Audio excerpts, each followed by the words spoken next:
It is so weird, but also delightful to finally see you in somewhat person after talking on and off on social media for so long. Like having you in this circle of gravitation of Errorgrid, but never actually talking to you. And I mean, this barely qualifies as really talking. Like, let's just be honest.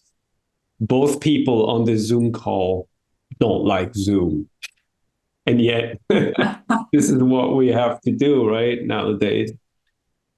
But yeah, it's a great pleasure to have you on this little conversation.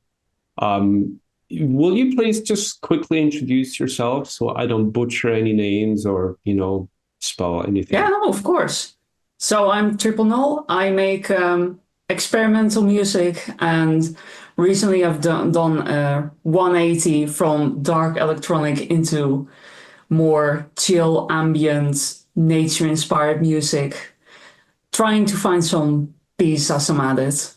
That's what I do. I like that. And you are located in the Netherlands. I am near Enkhuizen, which is up in Amsterdam. Beautiful. And 9 hours ahead of my time. So it is evening for you. It is morning for me. It is. It's good for me because I'm a morning person. So I'm glad, which is about to hit the threshold when I go dark.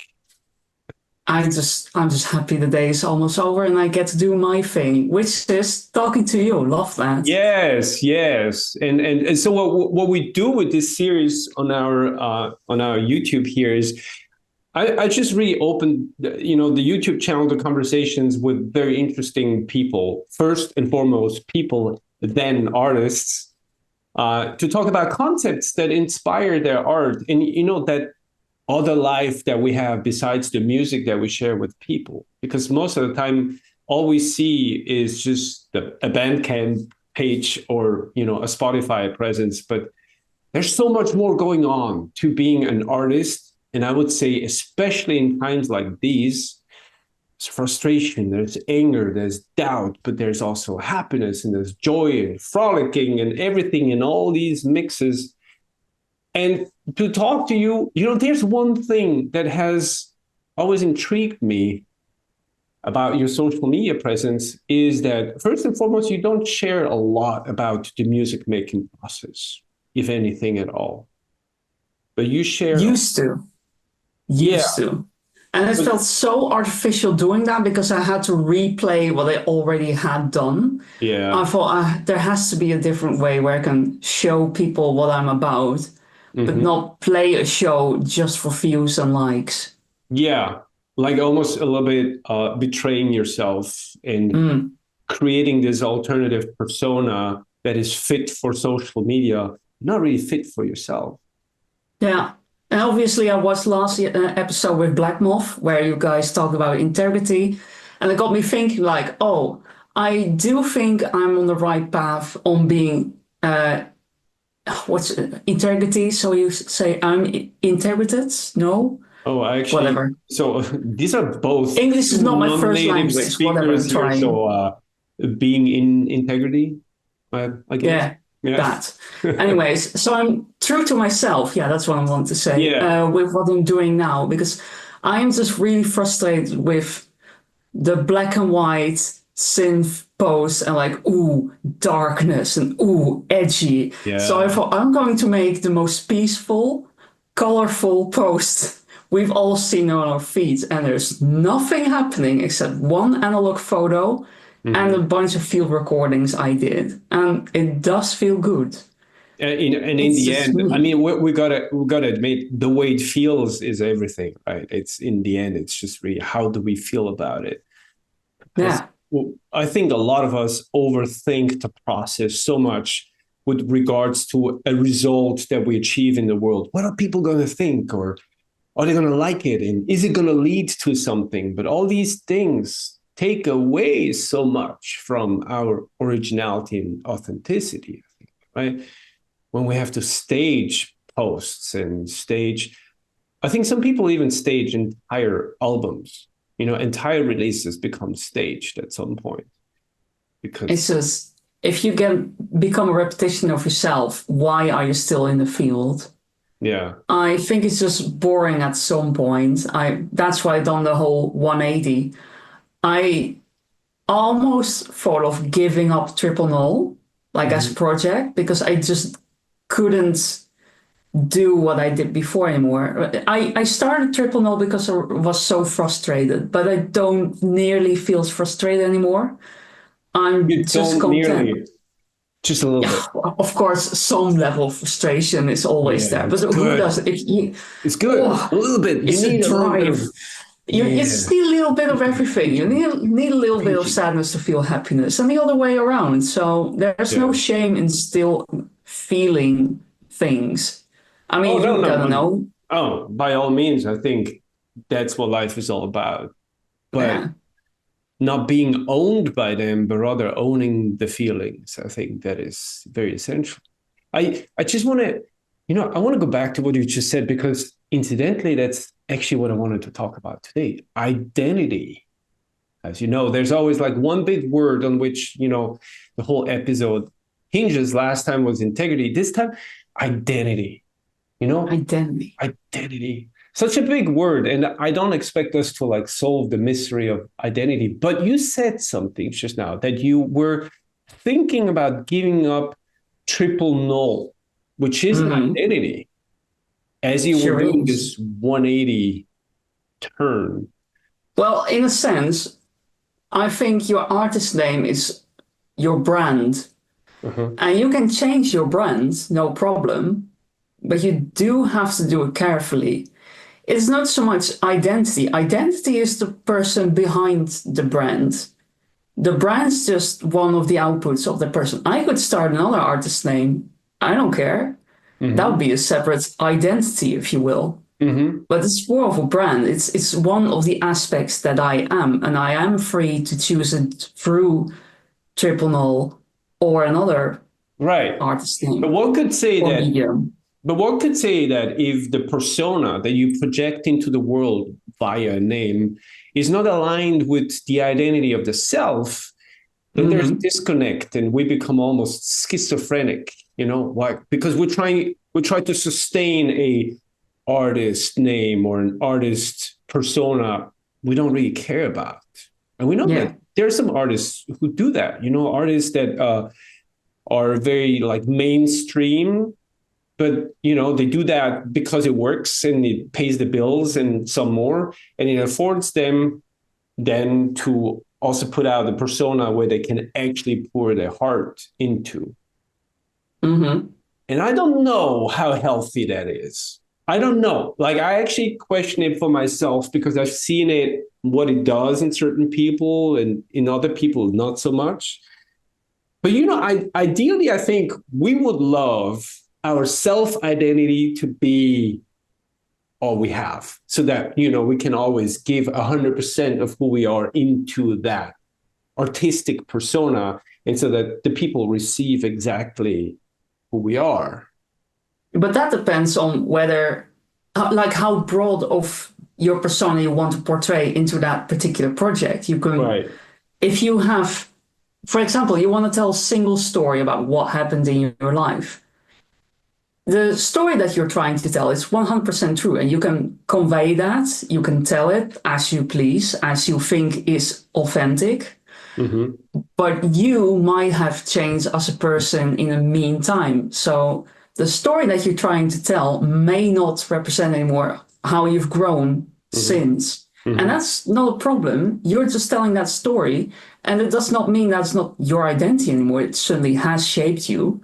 And you can make another project to portray your current stories or whatever, but everything will be outdated at some point. And I think either you live with that or you make a different persona. But I don't think you can put your whole identity into one piece of work. No, you definitely can't, because a piece of work, you see, that is actually the problem with music. It is a snapshot in time. So you go and you record your album, it was made at a specific moment. But now in the meantime, and now we know, right, with the extreme time it takes, for example, to press vinyl. I mean, it's unheard of. Sometimes you have to plan 6 months ahead. I sometimes 6 months ahead, looking back 6 months, I don't even care about what I did 6 months ago. So to release a record that has 6 month old music is already a problem for my current identity, right? Because you kind of outgrew that story. Now it almost just serves archival purposes. It's an archive of who you were. But I feel you. But I think as the persona you portray in real time, that identity can evolve in real time with you.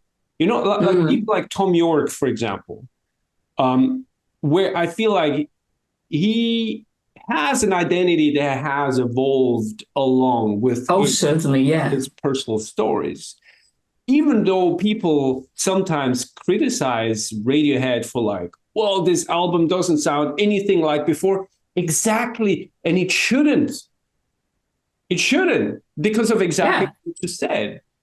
And so then the question becomes like, when are you still true to yourself, and when does your whatever you put out not align anymore with what you do? Is it because you don't treat it like an archive anymore? Is it because you turn into a repetition, unwanted repetition? Like, who's to say what's the border? What do you think? I think nobody can say what's right or wrong, but I do think that it's important that we honor the memory of our identity. I think we have to honor our path. So to say that, hey, this is the person I was, this was true at some moment and it shaped who I am today, that is very valid. But we have to, we have to understand music that way. And that's not easy, because we usually want gratification right now. We want fame right now. We want a response right now. I don't know how it is for you, but when you're making music, that sensation of like, oh my God, I want this to happen right now. I want the world to know about it right now. Versus I'm going to work on it and it's going to do this, and then I'm going to mix it, and then I'm going to master it, and then I'm going to find a pretty picture, and then I'm going to find the whole wrappings. And then what I care about so much right now will finally find its way out there. So there's this gap, there's this lag. And you know what? I have to use this word. Personally, it fucks with me. In all honesty, it fucks with me. It does. It does. I'm so keen to share with the bits of audio that I create with close friends and say, oh, what do you think of this? I just made it. What do you think? And I get a response like, oh, it's way too fast. Don't care. Oh, it has been mixed well. I'm like, oh. Back to the drawing table I go. But actually, I've learned to like find my real satisfaction to enjoying it myself. Because once I send it out, it's also for others to enjoy it. If they don't enjoy it, like, that's their good right. And they are allowed to tell me it's just shit. That's a good thing. And good friends should tell me that, if it's generally just like, you can do better, you should do better. So I find this almost Buddhist sense of peace, like, I do have to wait. It's no problem that I have to wait. And if I have changed in the meantime, that means that what I have created isn't timeless and isn't core to who I am. Because if it truly was a core piece of me, then it would have aged more gracefully. So that's also a gentle reminder of myself, like, apparently I have to go to the core way more than I'm doing now. So that's like, I started Triple Null was in my begin 20s and now almost 30. So you learn in today's day and age, that's a lot. That's a lot of patience, A lot of people change their names and identities like they change their underwear. But I think what you said is very crucial. For example, I don't really send things out for feedback, because feedback can become toxic. It can get in your way. Can. Depends who you ask. You got to find the right people. You can. My issue is just that, sometimes you reach people at a bad moment, and sometimes, the wrong thing meets the wrong person, even though that person is usually non-toxic to your process. But if you yourself are in a vulnerable state, you should know for yourself, what is it to you? Is it great to you? That's all it needs to be.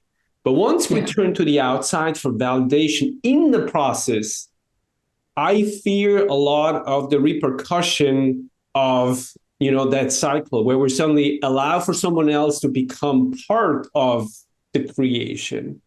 Yeah. And I have actually taken myself out of it.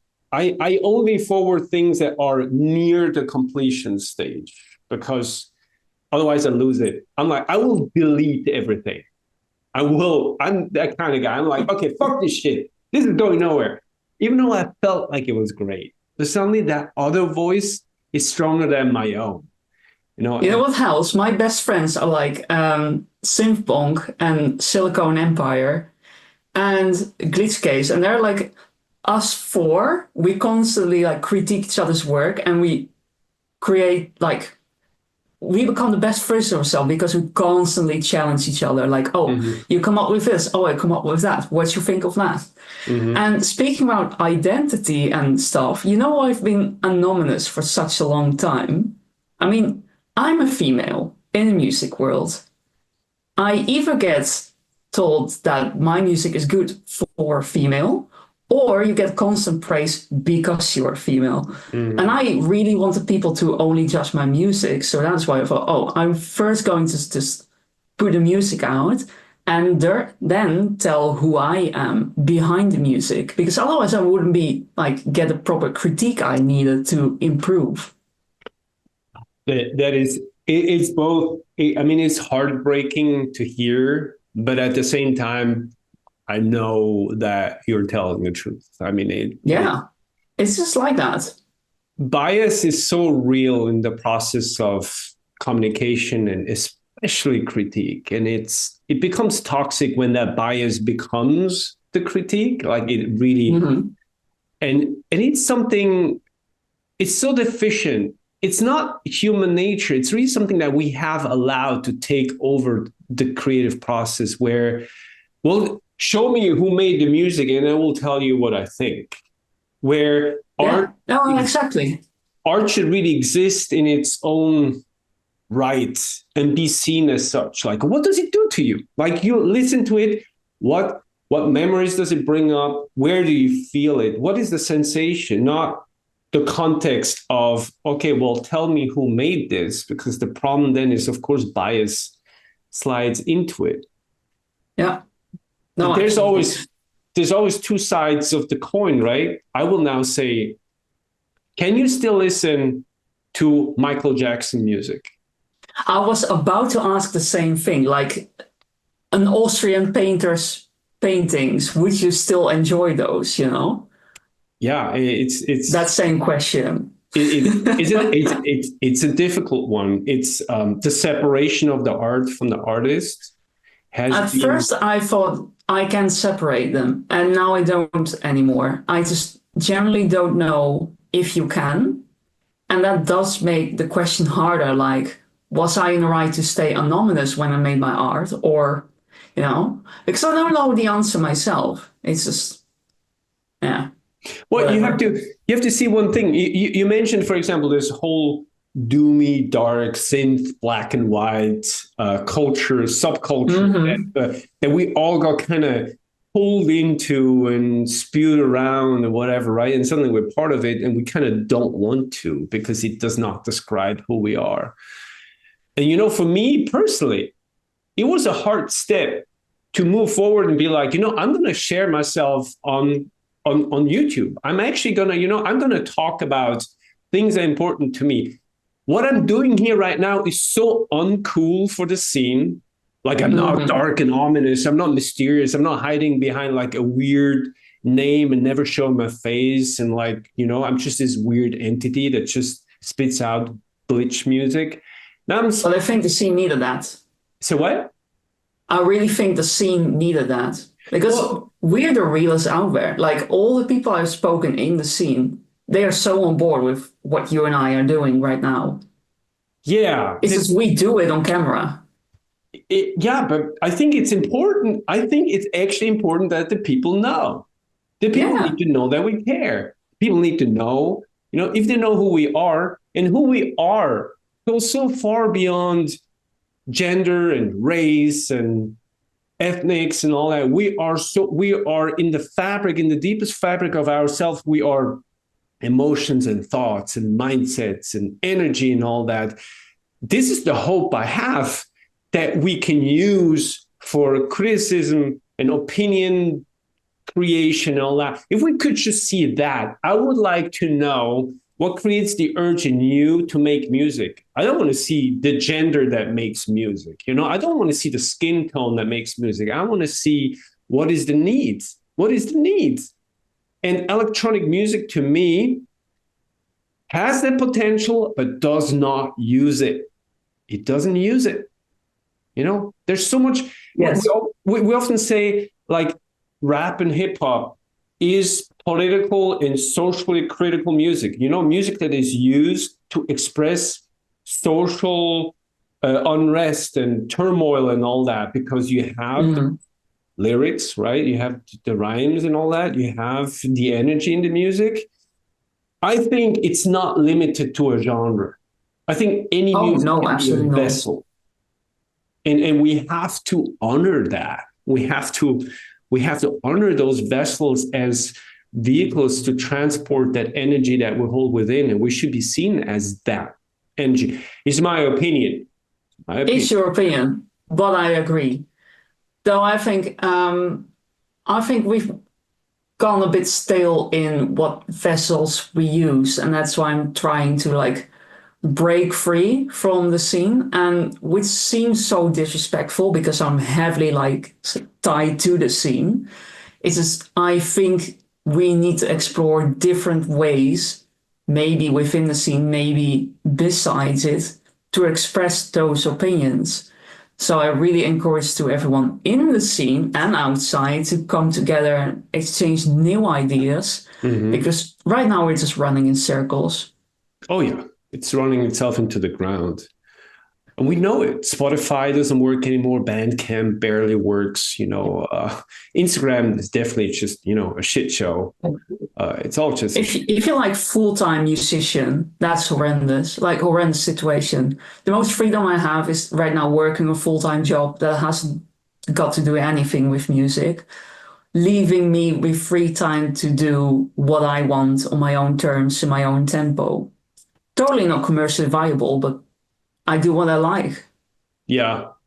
But I think it is true what you said, that we have to come together and we have to re-examine the box in which we function. We have to question the box. I always felt that the most breakthroughs that I had happened when I stopped just accepting the status quo. When I was like, what if this was not a boundary box? What if I looked outside of what I know? What if I just stepped outside for a minute, just one path, one step beyond? What if I asked someone I would never have asked before? And I think in that sense, we have to encourage each other to ask bigger questions and new questions and find new ways that maybe the synth community right now is not propagating and not spreading. Yeah. Like what I told you right before turning on the camera, I really take my inspiration from ceramics right now because of the slow progress, because so radically different from what we can do in our little studios on our synthesizer. It takes a week to maybe create a small couple, whatever. And the pride they take in making that single cup so utilitarian. Maybe it has a glaze on it, maybe it has a fun way of painting, but still a cup, and we can all recognize with this. But everyone is just hyping each other up for, oh, that's such a great cup. How did you make it? Oh, you use that type of glaze? Oh, I've never thought of that. It's a fantastic community. Like, take other inspiration from just music. What if you were become deaf tomorrow? What would be what you make? Like maybe take inspiration from that. That's what I'm doing. I think that this is fantastic advice. Because it also forces you to investigate your motives, your reasons, and if you don't find any, then you have to question your music altogether. But yeah, ceramics and pottery that's to me in general, it's like potting plants and working in the yard, working with your hands. Working with your hands. Working with your hands has a magic quality where music used to be work with hands, piano, the drums, and holding a guitar. It becomes more and more reduced to like fingertips and more interacting with electronic surfaces and platforms and things like that. And it loses a little bit of that. That's still great. Like, there's no shame in, for example, the Dallas community does try to like sort of humanize the process again rather than clicking with your mouse. But I think even the Dallas community has being caught up too much into, what sort of gear is best of trying to get rid of the computer, or what should we do to... No. Yeah, and I don't think it's about getting rid of the computer. Yeah, I think that is the wrong approach. Yeah. They build their own computer, but now they just do this rather than click. And please stop. Yeah, I mean, this would warrant a completely different, like a separate conversation, of course. Now we're going down the rabbit hole. Sorry, this has nothing to do with identity. No, at this but point. I was introduced through ceramics into the concept of wabi-sabi, right? That's the whole thing I'm trying to explore, wabi-sabi. Yeah. But that's the whole like philosophy on its own. And I'm trying to like convey that through my next album, like time, silence, spaces, wabi-sabi. But that's that. Yeah, even my logo is really wabi-sabi. That's trying what I want to become. Yeah. I mean, it's also kind of like embracing of imperfection in perfection. I mean, it's like, I always relate to the present moment as an expression of perfection. Societies nowadays, they only see the imperfection in the present moment and the perfection in the future, which moves you out of the present moment and makes you unavailable to the present moment. But in wabi-sabi, this embracing of differences, of different shapes, of shapes that are not perfect, but that still celebrate perfection. I think this is an approach that in electronic music is very hard to recreate, because we have this copy-paste approach, right? You're in your DAW and you copy-paste the last 4 bars, and the next 4 bars will be exactly like the first 4 bars. And so I love field recording so much. Yeah, the moving timbres and then and we artificially sometimes try to invoke it, but I think it needs to be a mental thing, not just a tool thing. It needs to be in our mindset that we embrace this kind of imperfection. Exactly. Right? I'm going down the rabbit hole now. See, this is because I think we could talk for hours, but unfortunately nobody has the patience to watch us talk for hours. Okay, one second then, because I have something fun to show you. Like, speaking about wabi-sabi and everything that ties together, like in identity, I have this teacup. This is genuine racqueware teacup that I got from a pottery in the Netherlands. And I've been field recording with this. Like, I put tea in it, put my microphone in it, and just hear how it bubbles, hear what it does through time. And I record in ridiculously high quality. I could crank up, it's 32 bits, so I could crank up the volume and nothing really happens. It becomes its own universe. And I love how separated this teacup is from any fancy gear that I own. Mm-hmm. I would never run this through my synthesizer because that feels sacrilegious. I just love this teacup. and I will make an album using this teacup. This is amazing. It's nice how you hold a piece of someone else's soul, and I bought it because it resonates with me. So now I have a teacup that I record music with. And now their creation lives through your creation. So this is really amazing. Like you forward someone else's magic through your own magic. I love and that. I'm in really good contact with that potter, and we like root for each other's work. It's great. That's so great. That's the idea of the human forest, right? Where we coexist and we share the resources and each other's art. We can only hope that humanity wakes up to this on a grand scheme one day. Right now, it's not.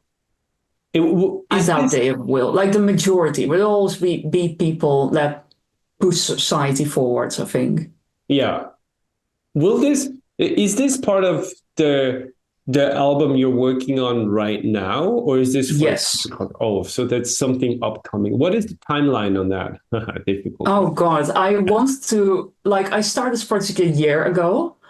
The initial thought was to release it this September, but just because of how dreadful the summers have been, and I am dependent on nature for my recordings and everything, I think I'll have to push it through next September. So not like September 2025, it would be at its earliest. So it's really taking a long time. All right, we're not gonna announce it here. Then now we're just gonna build the momentum, so we have something. I'm writing a whole booklet for it, so I gotta lay down principles. I've been reading tons of books on wabi-sabi, tea ceremonies, Zen Buddhism, just to explain properly what I'm doing through time, through slowing down, just slowing down, and be content with the imperfections. And it takes a lot of time, because what is an imperfection? What is identity? How does it change? How fast does it change? Yeah. Those are all great conversations to have. Unfortunately, I think we have to end it here, because I think so too. Already stretching people's patience, probably. But thank you for listening. Wishing you the best of evening and continuation on your interesting, amazing project.